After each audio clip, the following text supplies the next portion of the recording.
Welcome to crazy বং। ক্রিসের রান্নাঘরে আপনাদের স্বাগত। এরকম সুস্বাদু মটন কিভাবে বানালাম দেখুন। আমি প্রথমে লঙ্কা, আদা, রসুনের একটা সুন্দর করে ছোট ছোট করে কেটে একটা পেস্ট বানাচ্ছি। দ্বিতীয়ত, আমার এই যে 1.5 কিলো খাসির মাংস আছে, এটাকে আমি কি সুন্দর করে ম্যারিনেট করব সেটা আপনারা একটু দেখে নিন। যত যত্ন করে আপনি ম্যারিনেট করবেন, এই ম্যারিনেটের ওপরই আপনাদের পুরো মাংসটা নির্ভর করে। প্রথমে আমি নুন দিলাম, নুন আর একটুখানি দিতে হবে, মানে 1.5 চামচ 2 চামচ আপনার নুন লাগবে। তারপরে একটু প্রয়োজন মতো হলুদ, ঠিক এইভাবে দেবেন। এইভাবে দিলে দেখতে কত সুন্দর লাগে। আর তারপর মাখানোটা অনেক বড় ডিপেন্ড করে। কাশ্মীরি লঙ্কা, কাশ্মীরি লঙ্কা 2 চামচ দেবেন 1.5 কিলো মাংসে।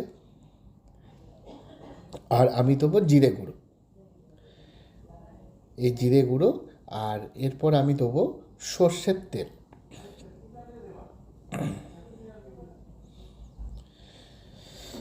সর্ষের তেল দেওয়া হচ্ছে।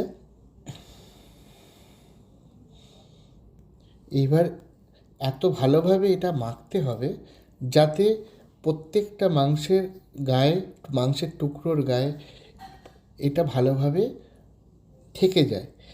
এটাই হলো মেন ম্যারিনেশন। আর তার সঙ্গে আমি একটুখানি দেবো আদা রসুন লঙ্কার পেস্ট।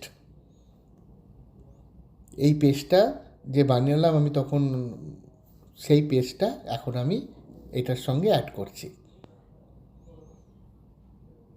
দিয়ে সুন্দরভাবে এটাকে ম্যারিনেট করে নেব। ম্যারিনেট করার পর আমি এটা 1 ঘন্টা রেখে দেবো। আপনার 1 ঘন্টা থেকে 2 ঘন্টা থাকলে আপনার ম্যারিনেশনটা খুব সুন্দর হবে। দেখেছেন কি সুন্দর করে মাংসের গায়ে লেগে গেছে। এই কড়ায় একটা দারুচিনি দিলাম, 4টে লবঙ্গ। একটা মশলা বানাতে হবে আপনাকে।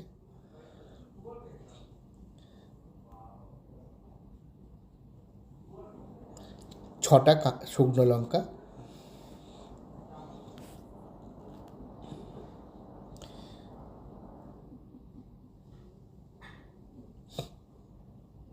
এলাচ 5টা, গোটা ধনে, আর গোটা গোলমরিচ। এই হলো আমার ইনগ্রিডিয়েন্ট। এইটার দ্বারাই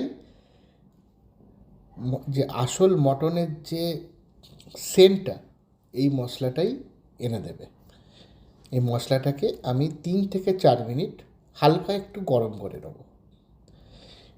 এই মশলাটা যত গরম হবে তত সেন্ট হবে। দিয়ে গরম করে আমি এটা একটা বাটনাতে বেটে নেব, এবং তার পরের প্রসিডিউরে আপনাকে দেখাচ্ছি বাটার পর আমি ওটা কি করব। এটাই হলো মেন ইনগ্রিডিয়েন্ট একটা সুন্দর মটন রান্না করার জন্য। আপনারা দেখতে পাচ্ছেন কি সুন্দর আমি আমার খুন্তি দিয়ে মশলাটাকে একটু গরম করে নিচ্ছি। এইবার এই মশলাটা আমার বাটা হয়ে যাওয়ার পর আমি 3 চামচ থেকে 4 চামচ দইয়ের ওপর, টক দইয়ের ওপর এই মশলাটাকে ভালো করে মাখিয়ে নেব। এত সুন্দর করে মাখাতে হবে যাতে দইয়ের সঙ্গে এই মশলাটা খুব সুন্দরভাবে মাখানো হয়। এটা একদম শেষে, রান্না হওয়ার একদম শেষে আমি এই মশলাটা আমার মটনের ওপর দেবো। সমস্ত কিছু আপনারা দেখতে থাকুন, খুব ভালো লাগবে আপনাদের। এই যে বলে ছেলেরা রান্না করতে পারে না, আপনারা দেখে শিখে নিন, দিয়ে আপনাদের প্রিয়জনদের খাওয়াবেন, খুব ভালো লাগবে, তাদেরও খুব ভালোবাসবে যে ছেলেরা সব কিছুই পারে। হালকা করে একটু তেল নিলাম কড়াতে। তেলটা গরম হলে, 1 থেকে 1.5 মিনিটের মধ্যে গরম হয়ে যায়, 2টো তেজপাতা দিলাম তেলের ওপর, আর একটা দারুচিনি, একটা লবঙ্গ, আর একটা এলাচ। যতটুকু তেল বাকি ছিল বাটিতে ততটুকু তেল আমি ঢেলে দিলাম। এইবার এই তেলটা মনে হচ্ছে গরম হয়ে গেছে। আমি 6 পিস পেঁয়াজ, ছটা পিস পেঁয়াজ, আর 6টা পেঁয়াজই হয়ে যাবে আপনাদের 1.5 কিলো মাংস। 6টা পেঁয়াজ কুচো সরু সরুভাবে কুচিয়ে আমি এটাকে ভাজতে শুরু করলাম। এইবার এই পেঁয়াজটাকে তাড়াতাড়ি ভাজতে গেলে একটা নিয়ম আছে, সেই টিপসটা আপনাদের দিয়ে দিচ্ছি। পেঁয়াজ তাড়াতাড়ি ভাজার জন্য আমি এর ওপর একটু নুন দেবো।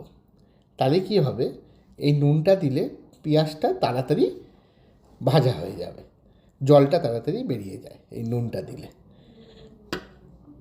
আমি ওই জন্য একটুখানি পেঁয়াজের ওপর নুন দিলাম। আপনারাও করবেন, খুব ভালো লাগবে, দেখবেন খুব তাড়াতাড়ি পেঁয়াজটা ভাজা হয়ে যাবে এই নুনটা দিলে।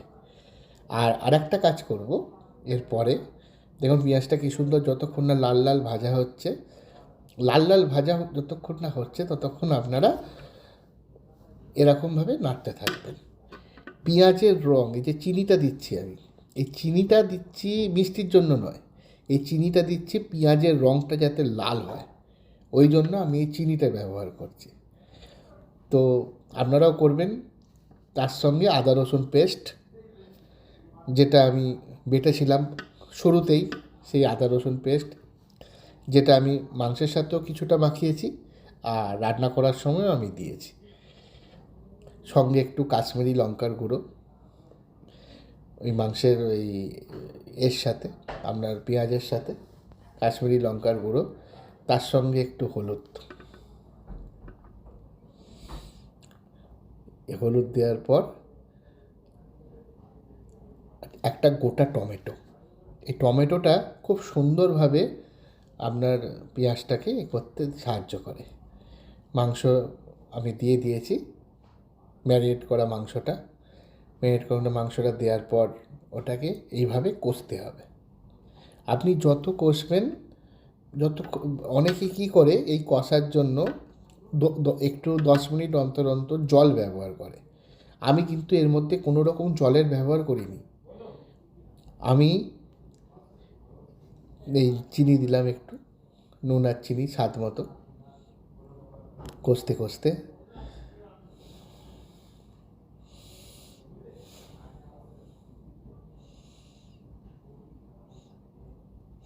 এই চিনিটা দিলাম যাতে মিষ্টির পরিমাণটা রান্নায় ঠিক থাকে। এই দেখুন মাংসের সাইড দিয়ে আস্তে আস্তে মাংস নিজে থেকেই জল বেরোচ্ছে। এটাই হলো কষার অরিজিনাল জিনিস, যে নিজে থেকে মাংস থেকে জল ছাড়বে। আপনারা এই মাংস থেকে জল ছাড়লে কুকারেও করতে পারেন, 4 থেকে 5টা সিটিতে আপনাদের হয়ে যাবে। আমি যেহেতু কড়াতে করেছি, আমার এটা 1 ঘন্টা 15 মিনিট লেগেছে। সময় সাপেক্ষ, কিন্তু কড়াতে করলে কি হয়, আপনি সেই টেস্টটাই পাবেন যেটা আপনি রেস্টুরেন্টে পান না। আর যদি কুকারে করেন তাহলে আপনি টেস্ট তো পাবেন, বাট সেই টেস্টটা পাবেন না যেটা কড়াতে করলে হয়, কারণ কি ওটা সেদ্ধ হয়ে যাবে। এই যে একবার করে নাড়তে হবে আর একবার করে চাপা দিতে হবে। দেখেছেন কী সুন্দর জলটা বেরোচ্ছে, কী সুন্দর জলটা বেরোচ্ছে। মাঝে মাঝে আমি নিজেকেও দেখাচ্ছি যে কী সুন্দর একটা ভাব বেরোচ্ছে। এটাই আনন্দ। কী সুন্দর মটন রান্না হচ্ছে। পুরো 1 ঘন্টা 15 মিনিট লেগেছে এই মটনটা রান্না করতে। এইবার আমি ওই দই যেটা ছিল, দইয়ের মধ্যে যে মশলাটা ছিল, ওই মশলাটা দিয়ে দিচ্ছি। দেখেছেন কতক্ষণ, মিনিমাম 30 মিনিট কষার পর আমি এই মশলাটা দিলাম। এই মশলাটা দেওয়ার পরেও 15 থেকে 20 মিনিট লাগবে মাংসটাকে আরও রান্না করতে হবে। মানে মশলা দেওয়ার আগে 20 মিনিট কষতে হবে, মশলা দেওয়ার পরেও 20 মিনিট আপনাকে কষতে হবে। 40 মিনিট শুধু মটনটা কষতে হবে যদি আপনি কড়াতে করেন। আর যদি আপনি কুকারে করেন তাহলে আপনাকে 20 মিনিট কষার পর এই মশলাটা দিয়ে কুকারে 4টে সিটি দিলেই আপনার মটন রেডি হয়ে যাবে। আপনি দুইভাবে করতে পারেন। এই ভালো করে মাখিয়ে নিচ্ছি আমি, যাতে প্রত্যেকটা দই প্রত্যেকটা মাংসের টুকরোর সাথে লেগে যায় খুব ভালোভাবে। এইবার আমি এটা আরেকটুখানি নাড়িয়ে নিয়ে আমি এটা ঢাকা দিয়ে দেবো। দেখেছেন কি সুন্দরভাবে দইটা আর মাংসের মিক্সিংটা হয়েছে, কি সুন্দর ধোঁয়া উঠছে শীতের সকালে। এই মাংস খেয়ে আমি আজকে অফিস যাব। মাংস শেষের পথে, তো আমি একটু গরম মশলা দিয়ে দিলাম। লাস্ট ইনগ্রিডিয়েন্ট হলো একটুখানি গরম মশলা আর 1 চামচ দই। এই 1 চামচ দই নয়, 1 চামচ ঘি। এই ঘিটা মাংসটাকে আরও অতুলনীয় স্বাদ দিয়ে দেবে। 4টে কাঁচা লঙ্কা দিলাম মাঝখান দিয়ে চিড়ে।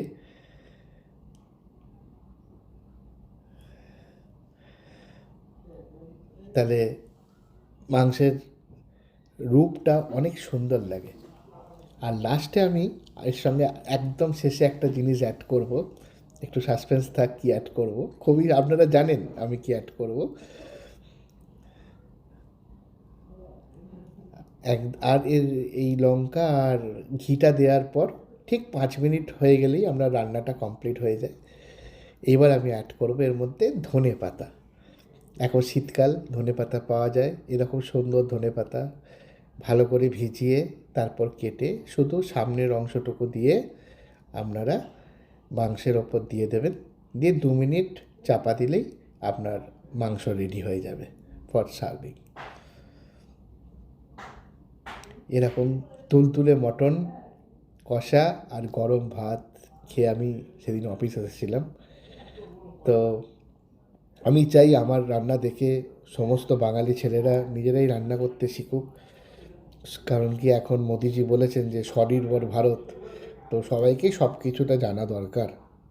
ওই জন্যেই আমি এই যা রান্না করি আমি সবাইকে দেখাতে চাই এবং সবাইকে শেখাতে চাই, যাতে তারাও তাদের প্রিয়জনের জন্য এত সুন্দর করে রান্না করে 1 দিন 2 দিন যাই হোক শুরু তো করুন। আপনাকে সব কিছু আমি শিখিয়ে দেবো। আমার চ্যানেলে সাবস্ক্রাইব করে দিন। আর ভালো লাগলে অবশ্যই এটা শেয়ার করবেন আপনার প্রিয়জনের সাথে।